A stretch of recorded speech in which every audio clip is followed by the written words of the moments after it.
สวัสดีจ้าสวัสดีท่านผู้ชมทุกท่านนี่เป็นผลการออกรางวัลหวยฮานอยพิเศษประจำวันที่22มิถุนายน2569รางวัลเลข2ตัวรางเลขที่ออก95รางวัลเลข5ตัวรางเลขที่ออก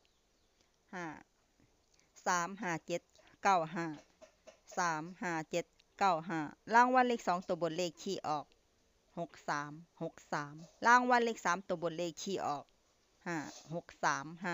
563รางวัลเลข5ตัวเลขที่ออก44563นี่ก็เป็นผลออกวันหวยฮานอยพิเศษประจำวันที่22มิถุนายน2569ขอให้โชคดีมีชัยถูกหวยฮานอยพิเศษได้รับเงินกันทุกคนเด้อจ้าฝากไว้ได้จ้ะซับตะไคร้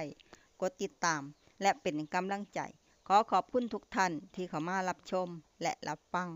แล้วมาพบกันใหม่ในผลการออกหวยฮานอยในเวลา 18:30 นาทีในฮานอยปกติสำหรับครั้งนี้ขอบคุณและสวัสดีจ้า